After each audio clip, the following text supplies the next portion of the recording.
Senator Simons. This morning, the Canadian Cattlemen's Association announced that the World Organization for Animal Health, the OIE, has declared Canada a country with a, quote, negligible risk for bovine spongiform encephalopathy. That is the lowest possible risk for BSE, a development that we can hope will mark the beginning of the end of trade barriers to Canadian beef around the world. And it's an extraordinary tribute to the Canadian prion disease researchers, veterinarians, inspectors, farmers, and ranchers who have worked together to achieve this hard-won status. It was 18 years ago this week that a case of bovine spongiform encephalopathy was first detected by a provincial lab in Alberta. The cow in question had never entered the human food chain. She was an old and sickly dairy cow from a small farm in northern Alberta who'd most likely developed the frightening prion disease from eating infected animal feed. But the discovery of this first case sent a shockwave through the entire Canadian beef industry.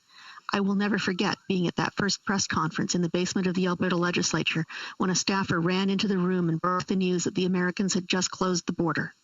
It was like that moment in a movie where someone reads a telegram announcing the sinking of the Titanic. At first, I'm afraid, some wanted to deny the problem.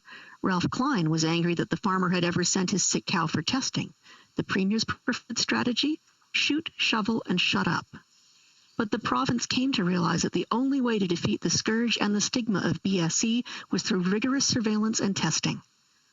Almost 20 years on, it may be hard to remember just how terrifying mad cow disease was.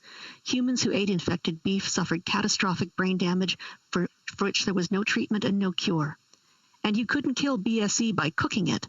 No amount of braising or boiling or barbecuing could foil the insidious prions.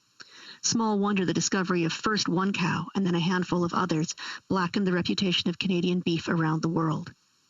As export markets evaporated, farmers and ranchers and feedlot operators and packing plants faced economic ruin. Many cattle producers lost everything they had. But in that dark summer, Albertans rallied to support their flagship industry. No one else wanted our beef? Fine. We did it all ourselves then.